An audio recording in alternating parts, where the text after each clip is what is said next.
ये देखो चने आ गए, ये भी निकालने हैं। सब्जी तो अच्छी बनती है, मटर से अच्छी बनती है इनकी सब्जी।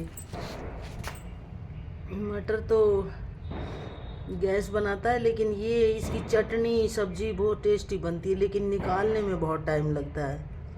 अब इनको भी निकालूंगी। आटा भी मेरा ख़त्म हो गया, आटा भी पीसना है मैंने। दाल भी सुखाई थी, इसका भी बेसन पीसूंगी।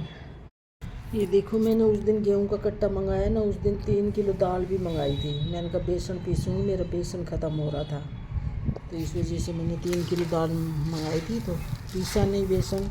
आज इसको धूप लगाऊंगी। आगे की तरफ तो अच्छी धूप आ रही है गेट के पास, लेकिन वहाँ पर बंदर घूम रहे हैं। वहाँ पर अगर कोई चीज़ गेहूँ धो दूँ या कोई चीज़ सुखा दूँ तो बंदर कई बार ख़राब कर जाते हैं। इस वजह से मैं आगे की तरफ तो नहीं रखूँगी, यहीं पर धूप आएगी तो यहीं पर रखूँगी, यहीं पर सुखा दूँगी। इसको थोड़ा धूप लगाऊँगी। धूप लगाने के देखो मोटी मोटी बढ़िया दाल है। वैसे तो मैं चक्की से भी घर बना लेती हूँ, चक्की से भी बना लेती हूँ, लेकिन उसमें बहुत ज़्यादा चूरा वगैरह निकलता है, फिर उसको आटे में मिलाओ, बहुत ज़्यादा झंझट होता है। इस वजह से मैंने बाज़ार से ही मंगा ली। 3 किलो 4 किलो इकट्ठी मंगा लेती हूँ, उसी का बेसन पीस देती हूँ। तो अब इसको मैं यहाँ पे धूप लगाऊंगी। धूप लगाने के बाद इसको बेसन बनाऊंगी। घर का बना हुआ बेसन अच्छा होता है, बाज़ार के में तो मिलावट भी हो सकती है। देखो क्या क्या मिलाते हैं, लेकिन घर का बना हुआ तो बिल्कुल प्योर ही होता है। तो मैं तो घर से ही बनाती हूँ बेसन। चने की दाल भी बना लेती हूँ, मूंग की दाल भी बना लेती हूँ, लेकिन उनमें ना ज़्यादातर वो दाल बनती है तो उसमें काफ़ी सारा वो निकल जाता है चूरा। फिर उस चूरे को बेसन आटे वाटे में मिलाओ या किसी चीज़ में, बेसन में दोबारा मिक्सी में पीस के फिर लगाओ तो बहुत ज़्यादा झंझट होता है। इस वजह से बाज़ार से ही मंगा के बेसन पीस दूँगी। अब इसे धूप लगा के इसको एक होपर में भर के रखती हूँ, पीस के रखती हूँ कि भाई जैसे इमरजेंसी में आटा ख़त्म हो जाए तो उसको तुरंत इसमें पलट लेती हूँ। तो एक ये मैंने पहले पीस के रख रखा है। उस दिन इसको भरा था ना पीसने के लिए, इसको भरा था तो एक मैंने पीस के एक्स्ट्रा रख दिया था। ये भरा हुआ है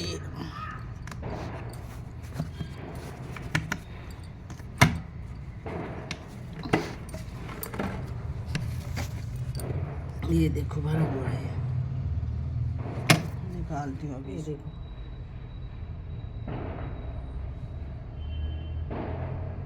एक मैंने पीस के रख दिया, अब इसमें पलट दूँगी और छान के दूसरा डाल दूँगी इसमें।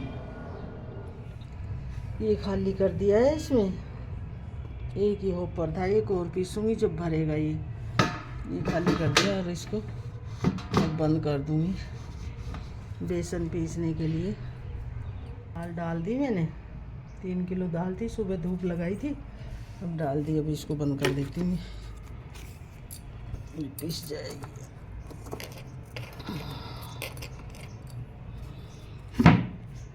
तार लगा देंगे, 5-7 मिनट में ही पीस जाएगी।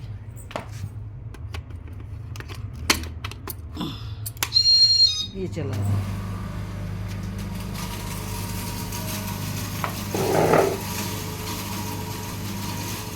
ये देखो पीस गया, पीस गई दाल। मुश्किल से 6 मिनट लगी है, 6 पूरी लगी भी नहीं, 5 ही लगी। अभी इसको खोलूँगी, थोड़ा सा रुक जाओ 2 मिनट। ये देखिए पिस गया है बेसन, ये देखो।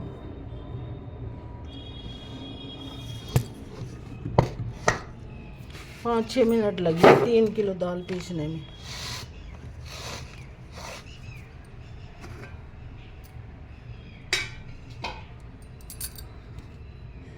देखिए बिल्कुल फर्स्ट क्लास। बाज़ार का तो ऐसा होता भी नहीं है, बिल्कुल पीला है, देखो एकदम प्योर। भर दूँगी इसमें 2-3 किलो चीज़, 4 किलो इकट्ठा पीस देती हूँ मैं, महीना भर चल जाता है आराम से। फिर पीस लेती हूँ।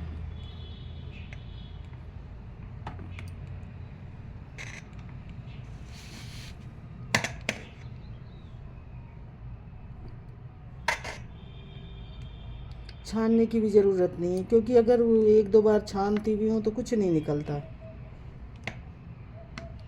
फिर छानने की क्या ज़रूरत है।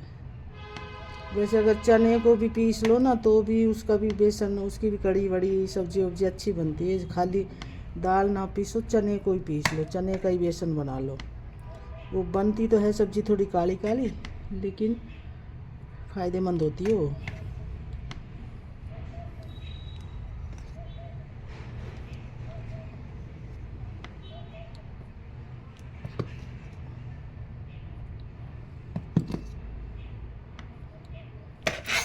ये देखो, ये दूसरा भी भर दिया मैंने। इसमें ज्वार, घाट, चने और थोड़े से गेहूँ, क्योंकि ये खाली गेहूँ का ही था।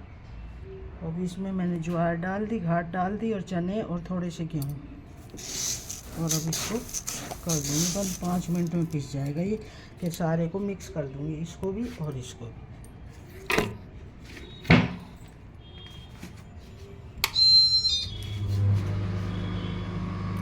देखिए पालक में कितने कितने डंडी निकली है। पक चुका है पालक अब। ये देखो सारा पक गया। इसमें इतने सारे 1 किलो पालक में ये निकला है थोड़े से पत्ते। ये थोड़े से पत्ते निकले।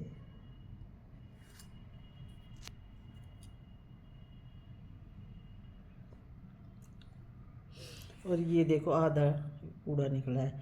कूड़ा तो क्या है, ये पक गया। इसके सिरे देखो ये कैसे पक रहे हैं।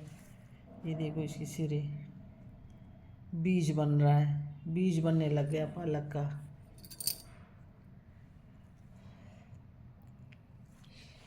अब जैसे ये 5-7 दिन से धूप निकल रही है ना, तो धूप से ये पालक, मूली में भी वो फूल आ गए, सिंगरी लगने लग गई, पालक भी पक गया, पकने लग रहा है, मेथी भी पकने लग रही है।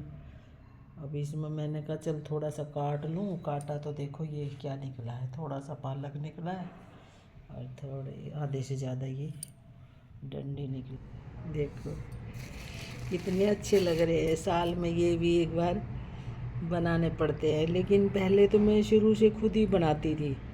गोबर वोबर अच्छा सा मिल जाता था, डेयरी में से मंगा लेती थी, या कहीं बाहर कहीं गोबर पड़ा होता तो मैं उठा के और उससे बना लेती थी। लेकिन अब क्या होता है कि लोग ना पन्नियों में डाल डाल के चावल, सब्जी, रोटी, सब चीज़, ब्रेड, सब चीज़ डाल के पन्नियों में और बाहर फेंक देते हैं और उनको पन्नी समेत गाय खा जाती है। उनके गोबर में इतनी बदबू आती है कि बस पूछो मत। अब मेरा बनाने को बिल्कुल मन नहीं करता।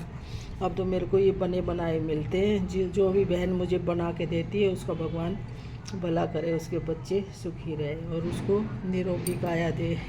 अब तो मुझे 7-8 साल से बने बनाए मिल जाते हैं, मेरे घर आ जाते हैं बने बनाए, और मैं इनसे होली और बासोड़ा दोनों पूज लेती हूँ। लेकिन पहले खुद ही बनाती थी, खुश होकर बनाती थी कि चलो होली माता में इसका भी वो लगेगा, अग्नि में प्रवेश करेंगे इनको भी, तो बड़ी खुशी होती थी बनाने में। लेकिन अब मुझे बने बनाए मिल जाते हैं। अब एक दिन पिछले साल, पता नहीं 2 साल पहले, मैंने डेयरी से मंगवाया गोबर। उसमें इतनी स्मेल, इतनी बदबू, क्या करूँ। वैसे कहना तो नहीं चाहिए, गौ माता का गोबर होता है, लेकिन क्या करें, मजबूरी में कहना पड़ता है। गंदगी खाती है, गलियों में घूमती है, गाय को खुली छोड़ देते हैं तो उनके गोबर में बहुत ज़्यादा सड़ांध आती है, नहीं बनाए जाते। अब ये गांव से मेरे बन के आते हैं, हर साल आते हैं, और मैं इनकी माला बना लेती हूँ। माला बना के होली पे भी चढ़ा के आती हूँ और बासोड़ा पे भी, दोनों पे चढ़ाती हूँ। ये मेरे होली और बासोड़ा के, होली के बासोड़ा कह लो या माता पूजते हैं, मैं उन पे दोनों पे चढ़ाती हूँ। ये देखो मैंने दोनों बना दी, 2 माला बनी है। इसमें 3 भी बन सकती थी, लेकिन 2 ही बनाई मैंने।